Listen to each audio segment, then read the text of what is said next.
We were hoping to play our best game of the year, and we probably did. Defense was sensational all night, great effort, staying after them and so forth. And offensively, we did enough good things here and there to run for over 200 yards and pass for the exact amount. So that's sort of our formula for winning, about 20 passes. That's what we threw. And fortunately hit 14 with no picks. It was a good win for us. Again, we scored in the red zone, mostly touchdowns. Jake made both his field goals, and fortunately they dropped a few potential touchdown passes.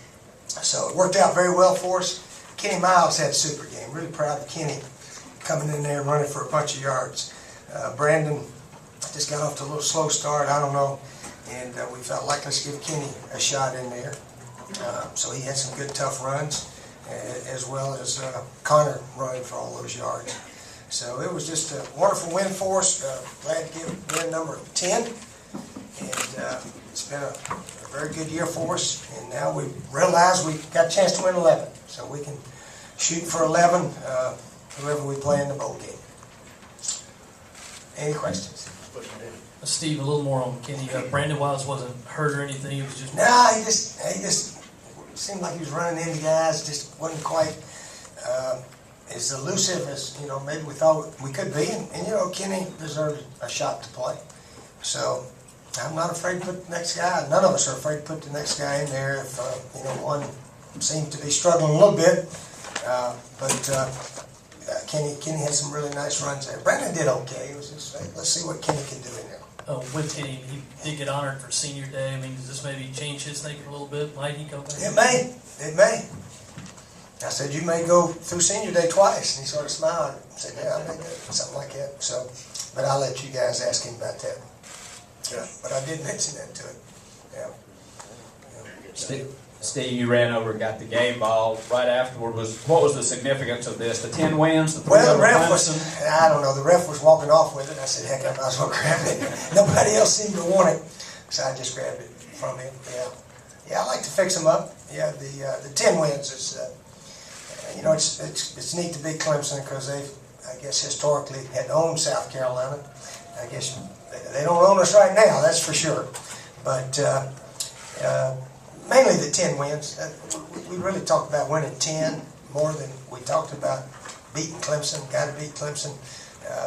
We really, I hope our fans have come to the conclusion that to beat your rival, hating them is not the answer. Hating them and trying to kick their tails and all that is not the answer. The answer is playing the way our guys played tonight. Full speed, very few mistakes here and there, and play the game the way it's supposed to be played. And that's really why we managed to win the last 3 against these guys. It was sort of interesting. Out there in pregame warm-ups, I talked to Dabo and I talked to one of the referees. They were out there in case they needed to referee pregame warm-ups. When some of these rivals, I saw Georgia and Georgia Tech guys mouth off with each other in midfield. And I said, you won't have to worry about our guys. And we get along well with Clemson. And Dabo said the same thing. He said, yeah, there's no fighting. We're trying to play football. So I think that shows our rivalry is a good one, with respect for both opponents that respect each other nicely. Coach, you get 10 wins on the year, you sweep the East, you're not playing for the SEC championship. Can you still talk about how the mentality of your team is right now after this big win? Well, we set a lot of goals, and we did not win the East. We tried, it didn't work out. We regrouped. We had a goal to win 8, win 9, and win 10. And we didn't set one to win 11, so we're going to set a new one when we meet back up Monday, is to win 11. That one was not on our list, but we just kept going after the goals in front of us, and had to give Georgia credit. They won 9 or 10 in a row, so they could give LSU a good game next week. It'll be interesting. Steve, talk about the pass to Bruce Ellington, and do you think his performance tonight is enough for him to come back next year?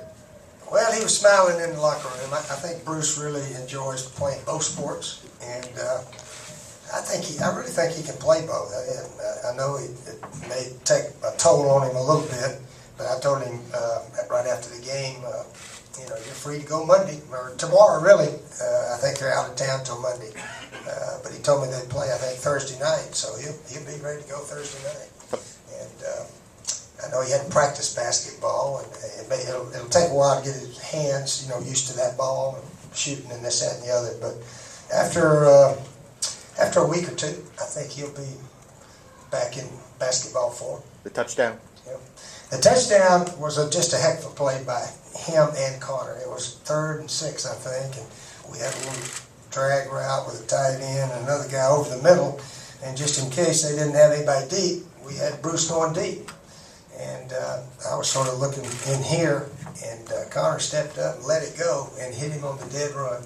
That might have been one of our prettiest plays all year. Might have been the best long ball we've hit all year. So that was a huge play right there. And Ace came in, made a few plays. Alshon made a few, and the O-line played pretty well, very well. Steve, a couple of weeks ago, you said you weren't particularly in love with the type of offense that you were running, that you were winning. Are you a little more in love with it now, the way it was operated tonight? Well, the results are good, and when you have a good defense, certainly running the ball more than throwing is what you should do, and that's what we've been trying to do.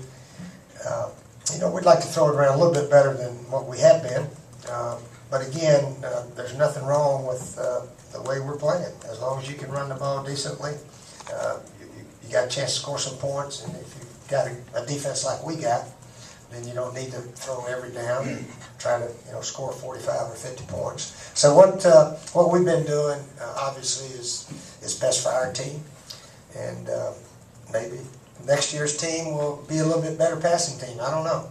Just have to wait and see. Coach, can you talk about the play of your tight ends today? Rory. Yeah, about Buster. Yeah, Buster, he's quietly makes big play after big play, doesn't he? And we got him wide open on that little drag route. Probably should have tried it a few more times. And then he shook the tackle and got it down there. And on 3rd down, we've been practicing that play about all year. And but Connor, the guy came clean. Connor gave him a little pump fake, ducked him, and hit him for a touchdown. That's just that's kind of stuff you can't coach. That's just Connor being a ball player, and of course Buster. I don't know how many catches he's had this year, but I think about 3 of his 6 are for touchdowns, something like that. He's got a chance to be a very good tight end for us. Good blocker too, and so Justice be a senior next year. Justice had an excellent game as he always does. So those 2 guys have played the whole year without any injuries at the tight end position. Our 3rd tight end is a walk-on kid, Peyton Brady. So we've gone the distance with those 2. Can you talk about how, with all the adversity and injuries, that you've had guys step up all year and still were able to win 10 games? Well, we don't emphasize, guys, something bad happens. It's unfortunate. We do a little grieving for him, but, just tell, Marcus and Sean Carson and the other guys, your time's coming next year.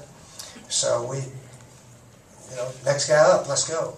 And so they just an opportunity for different players to go play. Yeah. Steve, you mentioned how important your defense was tonight. What did you think of the pressure you were able to get on Taj Boyd again with doing it with 4 guys and Melvin there on the 3rd down in the end? And Antonio coming every now and then. Yeah, Antonio off the edge. He's really fast in there. And of course, Clowney got some pressure. Devin, Melvin, I think, had another excellent game. But our coverage was good too now. Initially, it seemed like a lot of times, initially he had a look, and then he held on to it. He started hesitating around, and then we were able to get him. I know that last time Melvin came in pretty clean. But we had good coverage also, as well as a good pressure on the QB. Coach, how about the way Connor played and his team management also? Well, Connor, can take care of the ball and run with it, and every now and then he pulls it down when it's not there, and played with no turnovers, no interceptions. So that was